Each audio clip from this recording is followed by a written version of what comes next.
आज लासलगाव येथे नाफेडने बांधलेले गोडाऊन या परिसरामध्ये आपण आलो आहे की कोट्यवधी रुपये खर्च करून नाफेडने मागच्या काळामध्ये कांदा साठवणुकीसाठी ही गोडाऊन बांधलेली आहे. परंतु आज एवढी प्रचंड मोठी गोदामं असताना मग नाफेड ही संस्था खऱ्या अर्थानं शेतकऱ्यांचं कांदा खरेदी करण्यासाठी स्थापन केलेली संस्था आहे.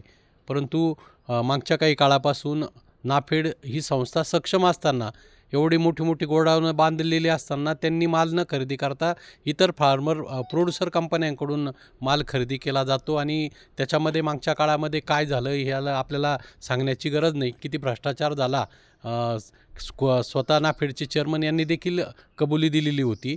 आणि परत ह्या वर्षी नाफेड आत्ताच काल परवा नाफेडने कांदा खरेदी करू अशी घोषणा केली आहे. आणि कालच या ठिकाणी नाफेडचे MD येऊन गेले आणि मार्केटमध्ये ते येऊन जे शेतकऱ्यांचे ट्रॅक्टर त्यांना पसंत पडतील किंवा रजिस्ट्रेशन करून, समजा इथं दररोज साधारण हजार ट्रॅक्टरची आवक या लासलगाव मार्केटमध्ये येते आणि मग त्यांना जे पसंत पडणारे ट्रॅक्टर आहे त्याच्यातले समजा 10 ट्रॅक्टर जर घेतले तर 990 ट्रॅक्टर यांना म्हणजे ती दुजापणाची भावना त्या ठिकाणी निर्माण होणार आहे. आणि म्हणून माझं नाफेडच्या MDंना किंवा नाफेडच्या पदाधिकाऱ्यांना सांगणं आहे की तुम्ही मागे जे फार्मर प्रोड्युसर कंपन्यांकडून कांदा खरेदी केला त्याच्यात किती भ्रष्टाचार झाला, कमी दराचा कांदा हा जास्त दरामध्ये दाखवला गेला, प्रत्यक्षात 5 लाख टन खरेदी करायला पाहिजे होता ती केली नाही, नंतर तो कांदा कसा चढ्या भावाने विकला गेला आणि ज्यावेळेस ग्राहकांना देण्याची वेळ आली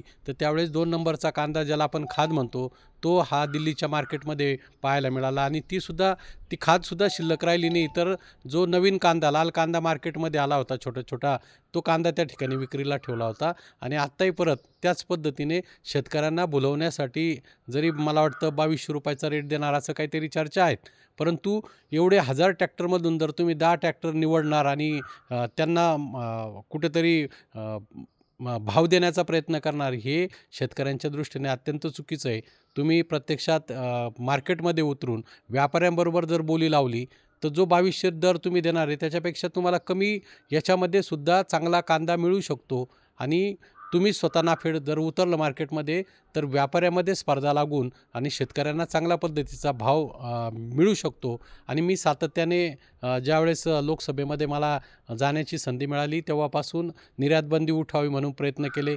40% नंतर निर्यातबंदी उठवली, निर्यात शुल्क 40% लावलं, ते कमी करावं म्हणून प्रयत्न केले, 20% झाला, आता 20%चं 0% केलं. परंतु अशा प्रकारची धोरणं सरकार जर राबवत असेल किंवा आता अलीकडे असंही चाललं आहे की फार्मर प्रोड्युसर कंपन्यांनी मागच्या काळामध्ये घोटाळे केले म्हणून आता ज्या सहकारी संस्था आहेत त्या सहकारी संस्थांना खरेदी करण्याचे अधिकार देण्यात येणार आहे. आता गावगावच्या विकास सोसायट्या असतील किंवा सहकारी संस्था ह्या अलीकडच्या काळामध्ये आर्थिकदृष्ट्या अशी जी सक्षमता त्यांची राहिलेली नाही आहे आणि त्या माल खरेदी करू शकत नाही. आणि म्हणून माझी सातत्याने संसदेमध्ये बी आजही मी या निमित्ताने मागणी करतो आहे की नाफेडने स्वतः मार्केट कमिटीमध्ये उतरावं, व्यापाऱ्यांबरोबर बोली लावावी आणि शेतकऱ्यांच्या घामाला जेवढा तुम्ही दाम देऊ शकतात, कारण मला माहिती आहे की नाफेड जर उतरलं तर स्पर्धा वाढते आणि नाफेडने प्रत्यक्ष मार्केटमधून कांदा जर खरेदी केला तर त्याचा नक्कीच फायदा एका बाजूला शासनाला होईल आणि दुसऱ्या बाजूला शेतकऱ्यांना होईल असं मला वाटतं.